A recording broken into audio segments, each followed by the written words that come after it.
Hello बच्चों, नमस्कार। कैसे हैं आप सब? आई होप स्वस्थ होंगे, मस्त होंगे, फिट और फाइन होंगे। बेटा, मैं उम्मीद कर रहा हूं कि आपकी जो प्रिपरेशन है वो एकदम फुल स्विंग में ऑन होगी। आप जबरदस्त मेहनत कर रहे होंगे ताकि हर हाल में, कितनी भी कठिन परिस्थितियां क्यों ना हो, आपका जो लक्ष्य है आप अपने निर्धारित लक्ष्य तक जरूर पहुंच सकें। एक बड़ा सवाल, कैसे सेलेक्ट हो? क्या करना चाहिए सिलेक्शन के लिए? या बॉटनी में अगर 180 स्कोर करना चाहते हैं, बॉटनी में ज्यादा से ज्यादा मार्क्स लाना चाहते हैं, तो हमें क्या करना चाहिए? राइट। जैसे कि आप देख रहे हैं, हमारा जो आज का शीर्षक है कि बॉटनी में 180 में से 180 मार्क्स हम कैसे लाएं। ठीक है।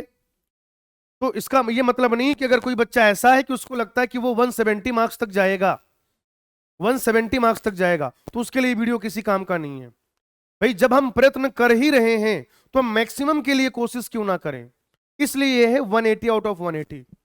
बाकी अगर कोई बच्चा 100 नंबर ला रहा है भी और नीट के फाइनल एग्जाम में 170 या 175 ला रहा है नीट में, तो वो भी काबिले तारीफ परफॉर्मेंस कहा जाएगा उसका नीट वाले दिन।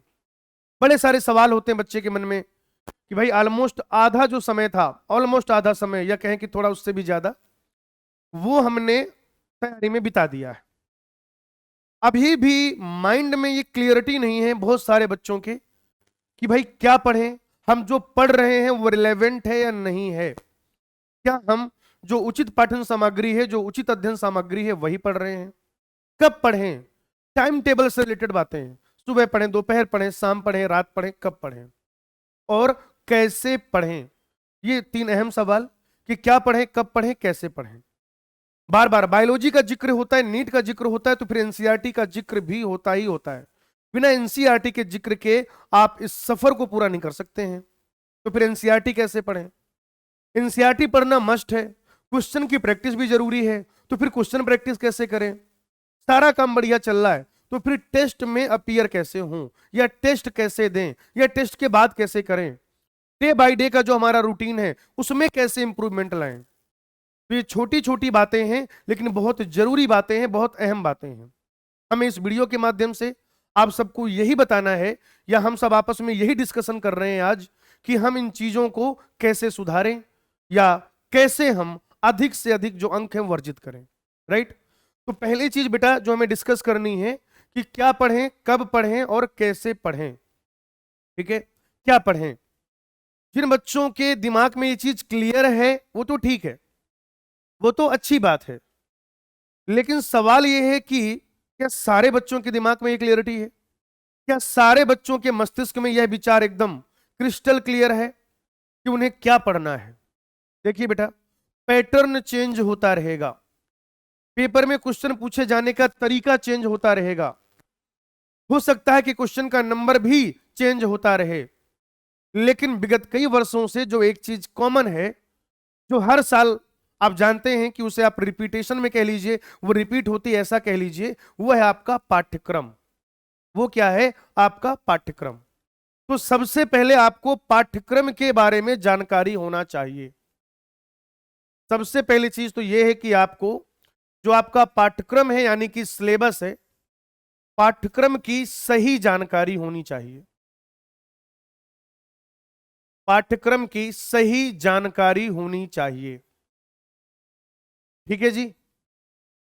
पाठ्यक्रम की आपको सही जानकारी होनी चाहिए कि आप जिस परीक्षा की तैयारी कर रहे हैं उसका पाठ्यक्रम क्या है।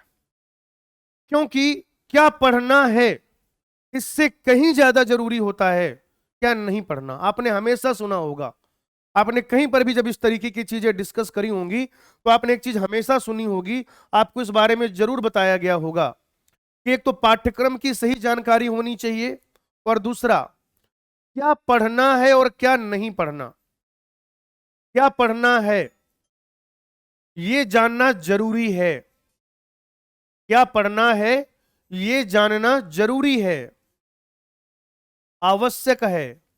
लेकिन लेकिन क्या नहीं पढ़ना, लेकिन क्या नहीं पढ़ना,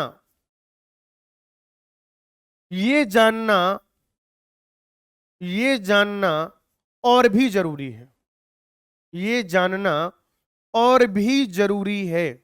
याद रखिए मित्रों, पाठ्यक्रम जो है पाठ्यक्रम क्या है आपका, हालांकि हम सिर्फ बॉटनी की बात करेंगे, बाकी नीट के एग्जाम में जो भी सब्जेक्ट आपसे पूछे जाते हैं, जूलॉजी, बॉटनी, फिजिक्स और केमिस्ट्री, उसका जो पाठ्यक्रम है वो आपको पता होना चाहिए, आपको वो पता होना चाहिए।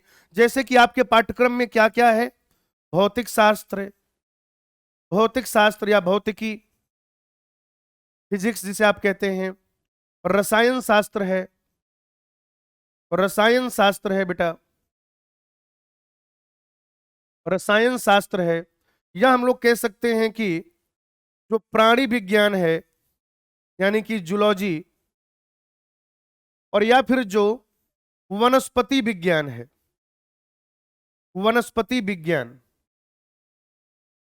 वनस्पति विज्ञान, ये तो हो गए बेटा आपके सब्जेक्ट्स, जिसमें आज जो हम लोग बात करने वाले हैं, आज बेटा हम लोग यहां पर बात करने वाले हैं किसके बारे में, अनडाउटेडली वनस्पति विज्ञान यानी कि बॉटनी के बारे में। तो 11th में क्या सिलेबस है, 12th में क्या सिलेबस है, ये आपको पता होना चाहिए। ठीक है, हमने ऑलरेडी एक डिटेल वीडियो यहाँ पे डाला हुआ है इस चैनल पे, हमारे पीडब्ल्यू के सारे चैनल्स पे ये जो रिलेवेंट जानकारी है वो अपडेट है कि जूलॉजी में आपको क्या पढ़ना है, बॉटनी में आपको क्या पढ़ना है, फिजिक्स में आपको क्या पढ़ना है और केमिस्ट्री में आपको क्या पढ़ना है। 11th के पाठ्यक्रम में कौन सी चीजें आपके लिए हैं, जरूरी हैं, 12th के पाठ्यक्रम में कौन सी चीजें जरूरी हैं। तो पहली चीज तो आपको यह पता होना चाहिए कि आपका सिलेबस क्या है। तैयारी यूं ही नहीं शुरू कर दी जाती, पहले आपको पता होना चाहिए कि आपको क्या क्या पढ़ना है और आपके पास समय क्या है, आपको क्या क्या पढ़ना है और आपके पास समय क्या है, ये पहली चीज है बेटा जो आपको जानना जरूरी है। ठीक है, इसके लिए हम ऑलरेडी कई बार आपको बता चुके हैं, वनस्पति विज्ञान की बात करेंगे और जो अभी एनएमसी का अपडेटेड सिलेबस है वो भी आपको बताया जा चुका है। क्योंकि कई बार क्या होता है, हम अनावश्यक कोई सब्जेक्ट हमें अच्छा लगता है, मान लीजिए बॉटनी की बात करें, हमें बॉटनी बहुत अच्छी लगती है, ठीक है, तो बॉटनी में हमारा इंटरेस्ट ज्यादा है, इसलिए हम बॉटनी में पता नहीं क्या क्या पढ़ते रहते हैं। ठीक है, जेनेटिक्स में बहुत सारा अनावश्यक जो कंटेंट है वो हम प्रिपेयर कर लेते हैं, प्लांट फिजियो में बहुत सारी चीजें हम याद कर लेते हैं, या जो डाइवर्सिटी वाला पोर्शन है जहां पर आप बायोलॉजिकल क्लासिफिकेशन और प्लांट किंगडम पढ़ते हैं, पादप जगत पढ़ते हैं, वहां पर भी आप अननेसेसरी के एग्जांपल्स वो याद कर लेते हैं। नहीं करना है ऐसा, जो रिलेवेंट कंटेंट है बेटा वही पढ़ना है, क्योंकि आपके पास एक सीमित समय है, आप सबके पास एक सीमित समय है। जो भी बच्चे नीट की प्रिपरेशन कर रहे हैं उन सबके पास एक निश्चित और नियत समय है, उस समय के बाद आपकी परीक्षा होगी। तो फिर मायने ये रखता है कि उस समय का सदुपयोग किसने किया है, मायने ये रखता है कि उस समय का सदुपयोग किसने किया है, उस टाइम को सही से यूटिलाइज किसने किया है। राइट, तो पहला सवाल क्या पढ़ें, उसका उत्तर दिया मैंने। दूसरा सवाल ये होता है कि कब पढ़ें, टाइम टेबल से रिलेटेड चीज है। बच्चे हमेशा परेशान रहते हैं, सर मॉर्निंग में पढ़ें, सर इवनिंग में पढ़ें। देखिए बेटा, एक तो आपका क्या है, क्लास का टाइम होता है, एक तो आपका क्या है, क्लास का टाइम है, उस टाइम पे तो आप पढ़ नहीं सकते, ठीक है ना, तो या तो आप सुबह जग के जल्दी पढ़ें और या फिर आप रात में ज्यादा देर तक पढ़ें, और मुझे दोनों ही चीजों में कोई बुराई नहीं नजर आती है। पढ़ना इंपॉर्टेंट, ध्यान से सुनिएगा, पढ़ना इंपॉर्टेंट है, दिन या रात मैटर नहीं करता दोस्त, दिन में पढ़ें या रात में पढ़ें, दिन में पढ़ें या रात में पढ़ें, मैं कह रहा हूं भाई साहब पढ़ें, आप कभी भी पढ़ें, दिन हो चाहे रात हो, ये सवाल जो है आप कभी भी पढ़िए। मैं तो ये कहूंगा कि जो ज्यादा इंपॉर्टेंट बात है, जो ज्यादा महत्वपूर्ण है, तो आप कहेंगे कि पढ़ना महत्वपूर्ण है, पढ़ना बेटा महत्वपूर्ण है। आप चाहे तो दिन में पढ़िए, चाहे तो आप रात में पढ़िए, हाँ, लेकिन एक सजेशन है मेरा आपके लिए कि आपका जो भी शेड्यूल है, आप उसमें बढ़िया स्कोर कर रहे हैं तो अच्छी बात है। अगर इन केस किसी भी वजह से आप जो आपका डिजायर्ड गोल है, जो आप चाहते हैं, अगर उतना नहीं स्कोर कर पा रहे हैं, लेकिन आप अपने ही टाइम टेबल को कंटिन्यू करना चाह रहे हैं, एक रिक्वेस्ट, एक सजेशन, एक सुझाव मेरा कि मॉर्निंग में आप 30 मिनट से 1 घंटा का समय निकालिए, 30 मिनट से लेकर और 1 घंटे का समय आप निकालिए सुबह, बाकी सारी चीजें यथावत रखिए। आपका बैच 8:30 बजे शुरू होता है, आपका बैच 8 बजे शुरू होता है, आपका बैच 7 बजे शुरू होता है, आपका बैच 10 बजे शुरू होता है, आपका बैच दोपहर में 2 बजे शुरू होता है, आपका बैच 9 बजे शुरू होता है। Doesn't matter, irrespective of the starting of your batch time. इस बात से बिल्कुल अलग चीज है ये। कभी भी आपका बैच शुरू हो, आप क्या करिए अकॉर्डिंगली, अगर आपको 4 बजे जगने की आवश्यकता पड़े तो 4 बजे जगिए, आपको 5 बजे जगने की आवश्यकता पड़ रही है, जो चीज मैं बताने जा रहा हूं, तो आप 5 बजे जगिए। 6 बजे जगने से अगर आपका काम बढ़िया से बनता है तो आप 6 बजे जगिए। लेकिन ब्रह्म मुहूर्त जिसे कहा जाता है, सुबह का जो समय उसको ब्रह्म मुहूर्त कहा जाता है। और आप देखिएगा आपको 1 हफ्ते के अंदर बदलाव नजर आएगा। सुबह बेटा 1 घंटे जरूर निकालिए, और मॉर्निंग में आप क्या करिए, जो याद करने वाली चीजें हैं, देखिए कॉन्सेप्ट तो आपको क्लास में क्लियर हो ही जाता है, मैं बिल्कुल आपकी बात से सहमत हूं, लेकिन हमें याद करना पड़ता है। लाइक अगर बायोलॉजी में आप कोई प्रोसेस पढ़ रहे हैं, बायोलॉजी में आप कोई प्रोसेस पढ़ रहे हैं, तो भाई साहब उसमें कुछ चीजें आपको याद करनी ही पड़ेंगी। जैसे मान लीजिए आप ग्लाइकोलिसिस पढ़ रहे हैं, आपको सारी चीजें पता है, लेकिन एंजाइम का नाम रखना कहीं ना कहीं, याद रखना कहीं ना कहीं आवश्यक है। कम से कम जो इंपॉर्टेंट एंजाइम है उनका नाम तो याद रखना आवश्यक है ही, उनका नाम याद रखना तो आवश्यक है ही। तो जो याद करने वाली चीजें हैं, चाहे आप जूलॉजी की बात करें, चाहे आप बॉटनी की बात करें, चाहे आप जूलॉजी की बात करें, चाहे आप बॉटनी की बात करें, इवन मैं हालांकि बॉटनी की बात कर रहा हूं, लेकिन अगर समग्रता के साथ देखा जाए तो बेटा आप फिजिक्स और केमिस्ट्री की जो याद करने वाली चीजें हैं, फिजिक्स और केमिस्ट्री की जो याद करने वाली चीजें हैं बेटा, उनको आप क्या करिए, सुबह में पढ़िए। आप ऐसा कर सकते हैं, आप 1 घंटे का समय निकालिए इस सुबह, जो आप बाकी सारा शेड्यूल एक जैसा रखिए, यहां पे आप 1 घंटे का समय निकालिए, उसमें 30 मिनट दीजिए जूलॉजी बॉटनी को, 30 मिनट दीजिए किसको बेटा, जूलॉजी और बॉटनी को। 6 दिन होते हैं हफ्ते में, संडे को तो आप जैसा चाहे वैसा कर लें। 6 दिन के हिसाब से भी अगर आप देखें तो 3 दिन बेटा आप जूलॉजी अल्टरनेट भी कर सकते हैं, लगातार भी कर सकते हैं, अल्टरनेट करिए ज्यादा बढ़िया रहेगा। 3 दिन बॉटनी, 30 मिनट आपको पर डे पढ़ना ही पढ़ना है। 30 मिनट बॉटनी पढ़ना है, 30 मिनट जूलॉजी पढ़ना है अल्टरनेटिवली। जैसे मंडे को आपने जूलॉजी पढ़ा तो ट्यूसडे को आप बॉटनी पढ़ लीजिए, फिर आप जूलॉजी पढ़िए एक दिन, फिर आप बॉटनी पढ़ लीजिए अगले दिन। और ऐसे ही जो 30 मिनट हैं, अगले जो 30 मिनट हैं, वो बेटा आप फिजिक्स और केमिस्ट्री को दीजिए, फिजिक्स और केमिस्ट्री को दीजिए। एक दिन आपने फिजिक्स का फॉर्मूला रिवाइज कर लिया, अगले दिन आप केमिस्ट्री का फॉर्मूला रिवाइज कर लीजिए, तो सारे जो सूत्र हैं वो आपको कंठस्थ हो जाएंगे। मैं ज्यादा बात बॉटनी की ही करूंगा, लेकिन ये एक ऐसी चीज है जब आप पूरा एक ओवरव्यू आपको पता रहेगा तो ज्यादा बढ़िया से आप इसका फायदा ले पाएंगे। जो माइलेज है तभी जबरदस्त आएगा जब आप समग्रता के साथ आगे बढ़ रहे होंगे, जब आप समग्रता के साथ आगे बढ़ रहे होंगे। जो भी आपका स्केड्यूल है, जो भी आपका रूटीन है, जो भी आपका टाइम टेबल है, बेवजह उसको चेंज मत करिए। बस 1 घंटा सुबह निकालिए, और इस 1 घंटे में 30 मिनट दीजिए जूलॉजी बॉटनी को, 30 मिनट दीजिए फिजिक्स केमिस्ट्री को अल्टरनेट मैनर में। तो आप जूलॉजी बॉटनी भी रिवाइज कर पाएंगे, और जो फिजिक्स केमिस्ट्री की याद करने वाली चीजें हैं वो भी आप याद कर पाएंगे। लेकिन ये 1 घंटा आपको निकालना अहम है, इंपॉर्टेंट। आप कभी भी पढ़िए, एक फिक्स रूटीन के साथ पढ़िए, दिन में पढ़िए चाहे रात में पढ़िए, ज्यादा इंपॉर्टेंट क्या है, पढ़ाई करना। हाँ, बस सुबह 1 घंटा निकालिए, 30 मिनट से 1 घंटा के बजाय आप सुबह 1 घंटा निकालिए, 30 मिनट जूलॉजी बॉटनी को दीजिए और 30 मिनट फिजिक्स केमिस्ट्री को दीजिए। ठीक है बेटा, चलिए नेक्स्ट, कैसे पढ़ें, कैसे पढ़ें। तो पहली चीज आपको क्या करना है बेटा, लेक्चर अटेंड करना है। पहली चीज आपको लेक्चर अटेंड करना है। दूसरी चीज बेटा आपको क्लास नोट्स प्रिपेयर करने हैं, क्लास नोट्स।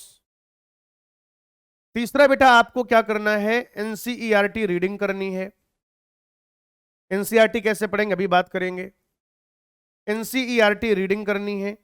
और चौथा आपको क्या करना है बेटा, क्वेश्चन प्रैक्टिस करनी है, क्वेश्चन प्रैक्टिस करनी है। इन सारी बातों पर भी अभी हम बात करेंगे। एनसीईआरटी रीडिंग कैसे करें, क्वेश्चन प्रैक्टिस करेंगे, आज ही के सेशन में बात करेंगे। अभी जो मैं आपको बताना चाहता हूं कि पहली बात तो ये चीज आप फॉलो करिए।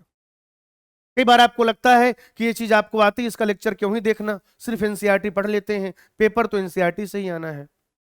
एकदम सही बात है भाई, पेपर तो एनसीईआरटी से ही आना है, लेकिन फिर भी मेरे दोस्त लेक्चर करो। आपका जो शिक्षक है वो आपसे कहीं ज्यादा अनुभवी है, तो उसके अनुभव का फायदा उठाइए। वो उस 2 घंटे के लेक्चर में, 1.5 घंटे के लेक्चर में उतनी सारी चीजें आपको करा देगा जो आप कई बार घर में 4 या 5 घंटे में भी नहीं कर पाते। तो लेक्चर अटेंड करिए, बैकलॉग मत होने दीजिए, क्लास नोट्स प्रिपेयर करिए, बढ़िया सुंदर नोट्स बनाइए ताकि उनको पढ़ने में आपको आनंद आए, आपको उनको पढ़ने की इच्छा करे, है ना।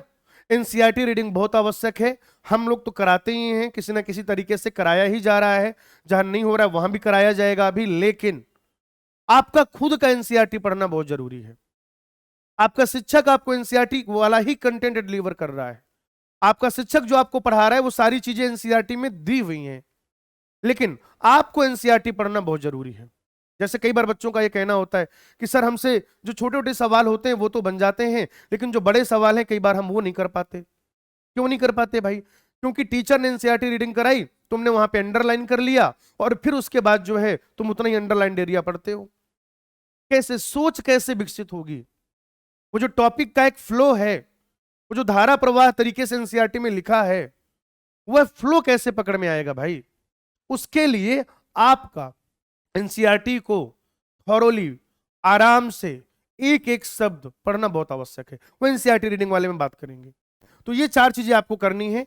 लेक्चर रिवाइज करना है, क्लास नोट्स बनाने हैं, मतलब लेक्चर देखना है, क्लास नोट्स बनाने हैं, वो रिवाइज करते रहना है, एनसीईआरटी की रीडिंग करनी है, क्वेश्चन प्रैक्टिस करनी है। और जब ये सारी चीजें हो जाएंगी फिर आपको देना है टेस्ट। फिर आपको टेस्ट देना है।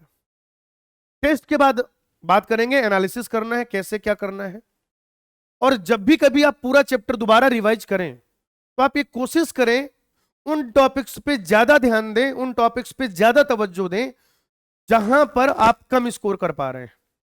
जैसे मान लीजिए आप फोटोसिंथेसिस वाला चैप्टर पढ़ रहे हैं, एक चैप्टर का टेस्ट हुआ, अभी तो एक एक चैप्टर का भी टेस्ट होता है, एक चैप्टर का टेस्ट हुआ, फोटोसिंथेसिस वाले चैप्टर का टेस्ट हुआ। मैं मान लेता हूं कि आपके 45 में से 8 सवाल गलत थे, 45 में से 8 सवाल बेटा गलत थे आपके। एंड लकीली, मतलब इसमें लकीली क्या, अनफॉर्चुनेटली अगर देखा जाए, अनफॉर्चुनेटली वो आपके जो सवाल हैं वो सारे के सारे फैक्टर्स से संबंधित थे। यानी आपको जो वैज्ञानिक और खोज वाली बात है वो अच्छे से आ रही है, आपको प्रकाशीय विक्रिया अच्छे से आ रहा है, आपको अप्रकाशीय विक्रिया अच्छे से आ रहा है, लेकिन प्रकाश संश्लेषण को जो प्रभावित करने वाले कारक हैं वो आपको अच्छे से नहीं आ रहे। लेकिन आप क्या करते हो, आप पूरा चैप्टर रिवाइज करते हो, तो जो पहले से स्ट्रांग है वो और स्ट्रांग हो जाता है, और कहीं ना कहीं जिस पे हमें ध्यान देना है हम उसको उतना समय नहीं दे पाते। तो टेस्ट के बाद ये देखिए कि किस टॉपिक के सवाल आपके ज्यादा गलत हुए हैं, किस टॉपिक के सवाल आपके ज्यादा गलत हुए हैं। और जिस टॉपिक के सवाल ज्यादा गलत हुए हैं, जैसे मैंने यहां पे एग्जांपल से समझाया कि मान लेते हैं प्रकाश संश्लेषण को प्रभावित करने वाले कारक, इसके आपके सवाल ज्यादा गलत हुए हैं, तो आप क्या करिए, सिर्फ सबसे पहले पूरा ध्यान, पूरी ऊर्जा, पूरा समय दीजिए कारक को पढ़ने में। उससे क्या होगा, आप क्या करेंगे, पूरा जो है जब अपना फोकस सिर्फ कारक पढ़ने में लगाएंगे तो निश्चित तौर पर वो चीज आपकी क्या हो जाएगी, स्ट्रांग हो जाएगी, टॉपिक आपको बढ़िया से आएगा, कॉन्सेप्चुअल क्लियरिटी भी आ जाएगी, राइट। इसके बाद है कि प्रतिदिन का लक्ष्य कैसे निर्धारित करें। देखिए 2 इमेजेज हैं, एक तो जहां पर भी आप पढ़ रहे हैं आपका एक कमरा होगा, आपका घर जहां पर भी है, उसमें एक साइड तो सारी बुक, सारा मॉड्यूल तो आपका रखे हुआ है, लेकिन जिस स्टडी टेबल में, ध्यान से सुनिएगा, जिस स्टडी टेबल में आप पढ़ते हैं उसमें कभी भी किताबों का ढेर ना लगाएं। जिस स्टडी टेबल में आप पढ़ते हैं उसमें कभी भी किताबों का ढेर ना लगाएं। क्यों? क्योंकि पता चला आपने ये पढ़ लिया, ये पढ़ लिया, ये पढ़ लिया, लेकिन अभी आपके मन में तनाव है कि इतना नहीं पढ़ पाए। छोटे छोटे टारगेट बनाइए, छोटे छोटे लक्ष्य निर्धारित करिए, डे बाय डे का। मैं तो कह रहा हूं प्रतिदिन का लक्ष्य जो है वो निर्धारित करें। और कैसे निर्धारित करें, उसके लिए मैं आपको 2-3 चीजें बता देता हूं। एक तो ये कि जो क्लास है उसका रिवीजन करना है। क्लास का क्या करना है बेटा, रिवीजन करना है एंड क्वेश्चन प्रैक्टिस करनी है। जो आज आपको पढ़ाया गया है उसका आपको क्या करना है, रिवीजन करना है और क्वेश्चन प्रैक्टिस करनी है। उसके लिए आप क्या करिए, टाइम निकालिए।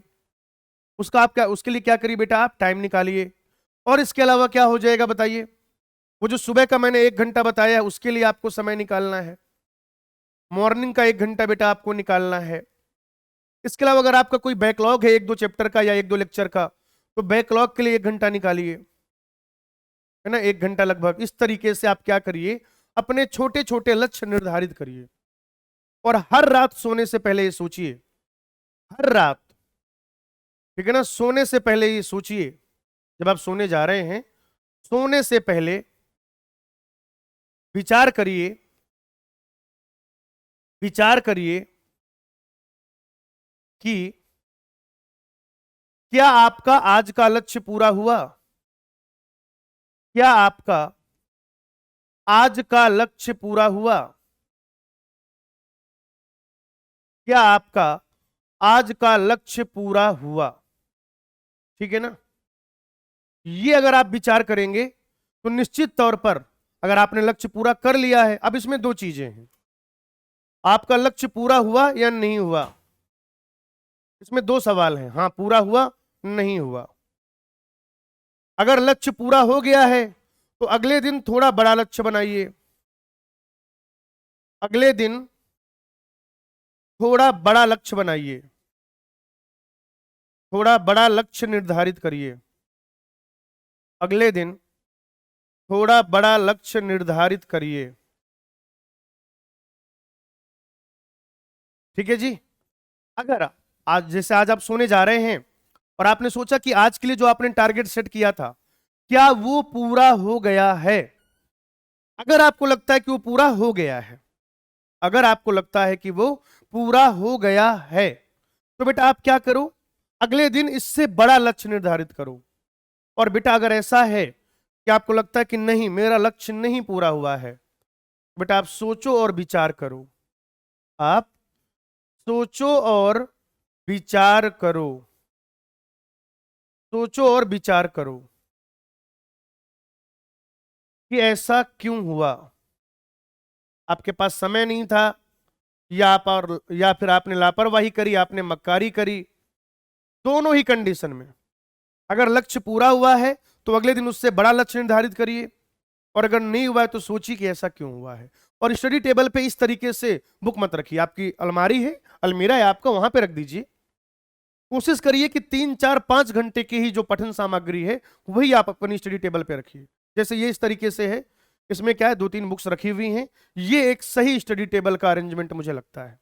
तो छोटे छोटे लक्ष्य बनाइए और उनको पूरा करिए, छोटे छोटे लक्ष्य बनाइए और उनको पूरा करिए, क्योंकि अगर आप छोटे लक्ष्य के बजाय बहुत बड़ा लक्ष्य बनाते हैं और उसको पूरा नहीं कर पाते हैं, तो फिर धीरे धीरे अवसाद की स्थिति में चले जाते हैं, डिप्रेशन का शिकार होते जाते हैं।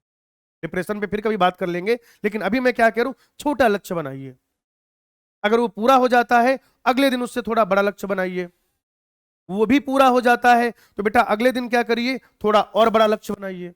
और अगर नहीं पूरा हो रहा है तो ये भी सोचिए कि जो है आपका लक्ष्य पूरा क्यों नहीं हो रहा है, राइट, उसमें किसका ज्यादा दोष है, ठीक है। तो इतनी सारी चीजें हमने समझी। एक और समस्या रहती है बच्चों को, एक और पॉइंट पे आके वो हमेशा अटक जाते हैं, how to read NCERT. NCERT की जो किताबें हैं उन्हें हम कैसे पढ़ें। देखिए पहली बात तो मैं आपको ये बता दूं, एनसीईआरटी से जो बुक्स आपको अवेलेबल हैं वो one of the best book.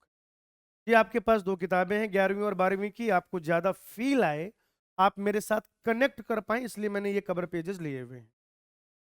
अब आप देखिए यहाँ पे ना आपको 2 चीजें, इनका जो पेज है इन्होंने बीच बीच में ऐसे अंडरलाइन किया हुआ है, बाकी खाली जगह पड़ी हुई है, और इनका जो पेज है वो इन्होंने भयंकर पेंटिंग कर रखा है, मतलब शायद ही कुछ कुछ वर्ड्स बच रहे हैं जहां पे उन्होंने क्या किया है, अंडरलाइन नहीं किया है। और मेरी समझ से तो मुझे तो ये दोनों तरीके ठीक नहीं लग रहे हैं, मुझे तो ये दोनों तरीके ही ठीक नहीं लग रहे हैं। और क्यों कह रहा हूं मैं ऐसा, क्योंकि अगर आप यहां पर देखें, उन्होंने 1-2 लाइन अंडरलाइन करी है, कुछ इसमें मार्क्स नहीं है, और कुछ उन्होंने मार्क नहीं बनाया, कुछ स्टार नहीं किया, हाँ यहाँ पे थोड़ा सर्किल जरूर किया अंडरलाइन पार्ट को। और ये जो एनसीईआरटी है जिस किसी भी स्टूडेंट की है, ये अच्छा तरीका है कि उन्होंने लेबलिंग और ज्यादा कर रखी है, या जैसे सिर्फ लेबल्ड डायग्राम है तो उसके बारे में एक एक दो दो चीजें उन्होंने लिख रखी हैं। लेकिन इनका ये जो हाईलाइट करने का पैटर्न है, मैं उससे बहुत ज्यादा प्रभावित नहीं, मैं उससे बहुत ज्यादा खुश नहीं हूं, और मैं इस तरीके से आपको सजेशन भी नहीं दूंगा। इन दोनों चीजों को देखने के बाद इस तरीके के दोनों पैटर्न को देखने के बाद एक चीज तो मैं आपको सजेस्ट करूंगा कि बायोलॉजी में बहुत सारी चीजें, लगभग सारे प्रोसेसेस का, लगभग सारी चीजों का आपके पास क्या होता है, डायग्राम होता है। ठीक है। अब डायग्राम में कई बार क्या होता है, वो लेबलिंग कर देते हैं कि ये पार्ट है, ये पार्ट है। ये एक अच्छी चीज है, यूनिक चीज है। आप क्या कर सकते हैं, उसी लेबलिंग में आप कुछ एक पॉइंट्स ऐड कर सकते हैं। जो थ्योरी का पॉइंट है या जो आपके शिक्षक ने आपको बताया है, वो यहाँ पे आप ऐड कर सकते हैं। लेकिन इतना बेतहासा अंडरलाइन ना करें, इससे आपको पता ही नहीं चलेगा कि रियलिटी में कौन सी चीज जो है इंपॉर्टेंट है, वास्तविकता में किस चीज को आपको ज्यादा तवज्जो देनी है, यह तो आपको पता ही नहीं चलेगा। और यह आपको क्यों नहीं पता चल रहा है, क्योंकि पूरा जो उन्होंने एनसीईआरटी पोत रखा है। तो एनसीईआरटी कैसे पढ़ें? एक तो आप क्या कर सकते हैं कि जो डायग्राम की लेबलिंग है वहां पर आप चीजें बढ़ा सकते हैं। मैं जो आपको सजेस्ट करना चाहता हूं, ठीक है, टीचर पढ़ा रहा है वो तो ठीक है, आपको कैसे एनसीईआरटी पढ़ना है वो सुनिए। पहले तो आप क्या करें, एनसीईआरटी का पूरा पेज पढ़ें, एक पेज या पैराग्राफ, एनसीईआरटी का एक पेज या पैराग्राफ पढ़ें। मैं एक पेज के हिसाब से समझ, ये नहीं कि आधी लाइन पढ़ी और अंडरलाइन किया। मैं तो कह रहा हूं एनसीईआरटी का एक पेज पढ़ें, थोड़ा समय ज्यादा लगेगा लेकिन क्लियरिटी ज्यादा आएगी। तो बार बार का चक्कर मतलब थोड़ा सा उतना नहीं रहेगा, कॉन्फिडेंस ज्यादा रहेगा। तो एनसीईआरटी का एक पेज पढ़ें। अब उस पेज को पढ़ने के बाद कुछ एक चीजें बेटा आप क्या करें, सर्किल करें, ऐसे गोला बना ले। कुछ एक चीजों को अंडरलाइन करें। कहीं कहीं पर क्या करें बेटा, ऐसे स्टार बना सकते हैं आप, है ना। कहीं कहीं पर क्या कर सकते हैं, स्टार बना सकते हैं। कहीं कहीं पर आप उसको हाईलाइट कर सकते हैं। और आप चाहें तो एक पैटर्न भी बना लें कि अगर साइंटिस्ट का नाम दिया हुआ है तो आप हाईलाइट करेंगे, ईयर दिया हुआ है तो अंडरलाइन करेंगे, वो बायोलॉजी की किस ब्रांच से संबंधित है तो वहां ऐसे सर्किल बनाएंगे, और कोई खास बात है तो स्टार बनाएंगे। ठीक है ना। पहले आप पेज को पढ़िए, उसके बाद बहुत बारीकी से पढ़ना है, बहुत महीनता के साथ पढ़ना है। और जब आप इसे बारीकी के साथ पढ़ेंगे, एक पेज जब आपने पढ़ लिया तो आप क्या करेंगे, फिर ये इस तरीके के काम करें। कुछ बच्चे क्या करते हैं, एनसीईआरटी लेते हैं, हाँ ये ऐसा होता है, ऐसा अंडरलाइन किया, अंडरलाइन किया, अंडरलाइन किया, मजा नहीं आया, दोबारा उसके ऊपर सर्किल भी कर दिया। ये ना करें आप, पहले पेज को पढ़िए। आपके पास अगर और समय है तो मैं तो ये चाहता हूं कि एनसीईआरटी का पेज पढ़ने के बाद रफली आप एक फ्लो चार्ट भी बनाइए, रफली आप एक फ्लो चार्ट भी बनाइए। पहले तो आपको एनसीईआरटी का एक पेज पढ़ना है, फिर उसी पेज को दोबारा पढ़ना है, और ये चीजें करनी है जरूरत के हिसाब से। ये सब काम बेटा आवश्यकता अनुसार करना है। ये नहीं कि आपसे किसी ने कहा है कि एनसीईआरटी जो है ना, अंडरलाइन करके पढ़ना चाहिए, तो आप पूरा अंडरलाइन ही किए दे रहे हैं या पूरा हाईलाइट ही किए दे रहे हैं। आवश्यकता अनुसार कोई पॉइंट है तो आप पॉइंट भी वहां पर ऐड ऑन कर सकते हैं। कोई पॉइंट आप वहां पे लिखना चाहते हैं, नोट्स का पॉइंट है जो एनसीईआरटी में सच नहीं दिया हुआ है, या हाल के सालों में कोई परीक्षा में सवाल पूछा गया है उसका वो आंसर है, तो आप उसको वहां पे ऐड ऑन कर। दूसरा आप क्या करें, ध्यान से सुनिएगा, एनसीईआरटी को पढ़ने के बाद हेडिंग का फ्लो जरूर याद रखें। हेडिंग का फ्लो जरूर याद रखें। हेडिंग का फ्लो जरूर याद रखें। ये मैं ऐसा इसलिए कह रहा हूं क्योंकि कई बार तो आपका काम, अगर आपको हेडिंग हेडिंग याद है ना तो ही हो जाता है, क्योंकि ऑब्जेक्टिव पेपर है, कहीं ना कहीं अप्रोच भले ही आपको सब्जेक्टिव रखनी है, लेकिन ऑब्जेक्टिव पेपर है, चीजें लिखी हुई हैं, प्रश्न भी लिखा है, उत्तर भी लिखा है, सही उत्तर आपको पहचानना है। तो अगर आपको ये फ्लो पता है ना तो उससे भी आपका काफी हद तक जो काम है वो आसान हो जाता है। जैसे फोटोसिंथेसिस वाला चैप्टर है, तो पहले उन्होंने थोड़ा सा परिचय में कुछ बातें बताई हैं, फिर अर्ली एक्सपेरिमेंट बताए हैं, फिर वो ग्राफ दिया हुआ है कि कहाँ पे लाइट रिएक्शन होती है, फिर लाइट रिएक्शन के बारे में बताया है। ठीक है ना। Non cyclic, splitting of water, cyclic, chemiosmosis. फिर उसके बाद उन्होंने आपको क्या किया हुआ बेटा, डार्क रिएक्शन के बारे में बताया है, C3C4, पहले C3 फोटो रेस्पिरेशन C4, और फिर आपको उन्होंने कारक बताए हैं। तो अगर ये फ्लो भी आपके दिमाग में है तो इससे भी क्या हो जाएगा, काफी आइडिया हो जाएगा। और बेटा एनसीईआरटी बार बार पढ़नी है, एनसीईआरटी बार बार पढ़नी है, एनसीईआरटी बार बार पढ़नी है, एनसीईआरटी बार बार पढ़नी है। एक आप और काम कर सकते हैं, एनसीईआरटी से जैसे जो ईयर हैं, आप पहला चैप्टर जब पढ़ रहे थे, आप एक पेन पेपर लीजिए, एक पेपर में या कोई डायरी टाइप का है आपका, उसमें सारे ईयर नोट कर लीजिए। एनसीईआरटी के बीच में जो साइंटिस्ट आते हैं, एनसीईआरटी के बीच में जो साइंटिस्ट का जिक्र है वो हो गए, ईयर हो गए, साइंटिस्ट हो गए, कोई डेटा हो गया, ये आप क्या करिए, किसी डायरी में या किसी पेपर में नोट करिए, पेपर में नोट करिए। तो जैसे मान लीजिए कि कुछ नहीं कर रहे हैं आप, आपके पास ज्यादा समय नहीं है, मान लीजिए आप ऑफलाइन जाते हैं ये कहीं पर पढ़ने के लिए हमारे विद्यापीठ में या कुछ भी, या आप अपने मेस में बैठे हुए हैं, वो पन्ना निकालिए और सारे ईयर पढ़ लीजिए। उसके लिए एनसीईआरटी की बुक लेके टहलने की क्या जरूरत है? जब आप चैप्टर पढ़ रहे हैं तब तो वो ईयर आएगा ही, तब तो उस साइंटिस्ट का नाम आएगा ही, तब तो वो जो खास बात है वो आएगी ही। लेकिन मेरे भाई अगर आप क्या करें, इसको इस तरीके से भी कर लें कि सारे साइंटिस्ट, डेटा, एग्जाम्पल इसको एक डायरी में लिख लें, तो डायरी आप चलते फिरते कहीं पर भी खोल के ऐसे पढ़ सकते हैं। आप मान लीजिए अपने घर से कोचिंग के लिए ऑटो का वेट कर रहे हैं, उसी दौरान आप खड़े होकर पढ़ सकते हैं। तो एनसीईआरटी के जो ईयर हैं वो भी आप पढ़ रहे हो और समय का सदुपयोग भी हो रहा है। तो इन तरीकों से आप एनसीईआरटी को पढ़ के ज्यादा से ज्यादा नंबर ला सकते हैं। नेक्स्ट है क्वेश्चन प्रैक्टिस कैसे करें। पहली बात तो ये कि क्वेश्चन प्रैक्टिस सारे सब्जेक्ट में करनी है। जनरली बच्चा क्या करता है, केमिस्ट्री और फिजिक्स में तो क्वेश्चन प्रैक्टिस करता है, ठीक है ना, क्लास में भी कराया ही जाता है, क्योंकि उसके बिना तो वहां काम ही नहीं चलेगा दोस्त। तो बच्चा जो है वो केमिस्ट्री और फिजिक्स में तो खूब क्वेश्चन प्रैक्टिस करता है, लेकिन जब जूलॉजी और बॉटनी की बात आती है, जब जूलॉजी और बॉटनी की बात आती है तो वो क्वेश्चन प्रैक्टिस या तो कम करता है या नहीं करता है। या तो बेटा वो क्वेश्चन प्रैक्टिस कम करता है और कई बार नहीं करता है, एक तो ये समस्या है।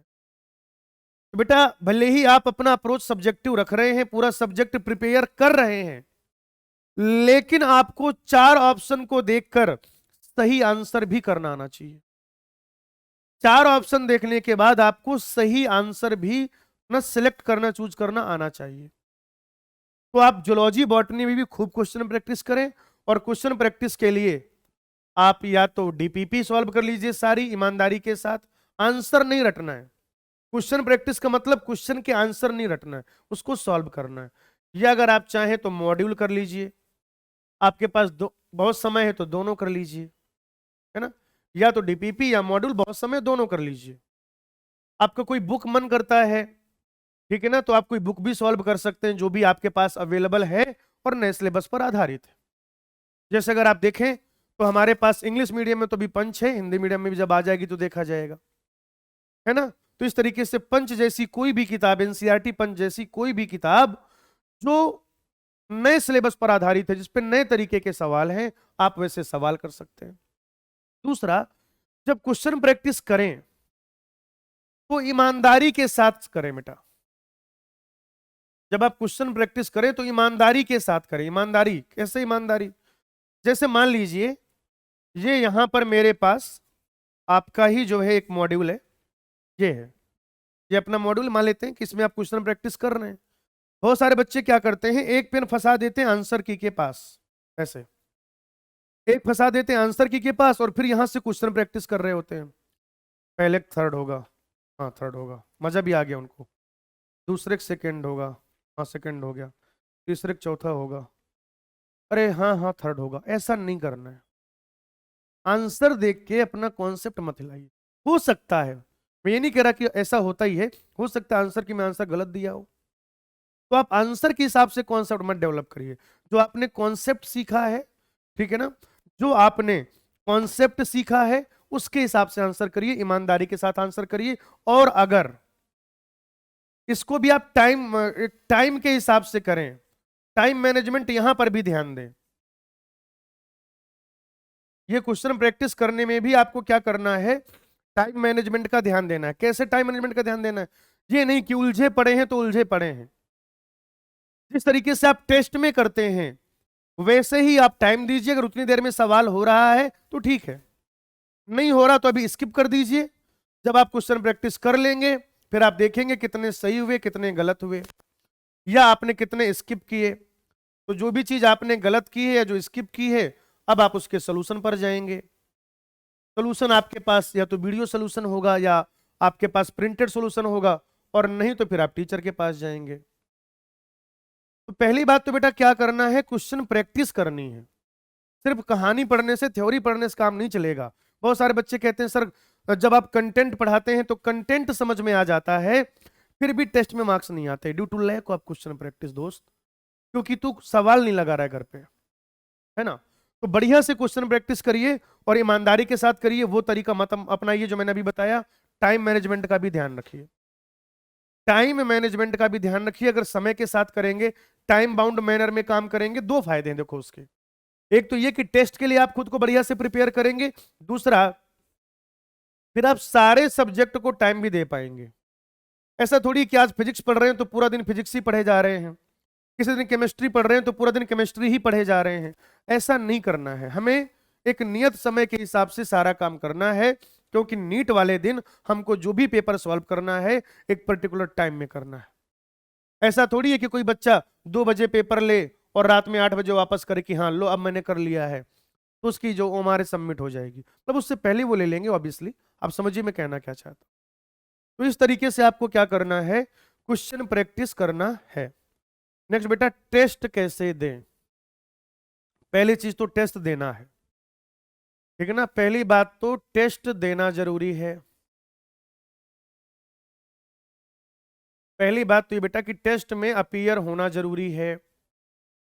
दूसरी बात, फुल पूरी ऐसे कहेंगे ना, पूरी तन्मयता के साथ, पूरी तन्मयता के साथ टेस्ट देना है।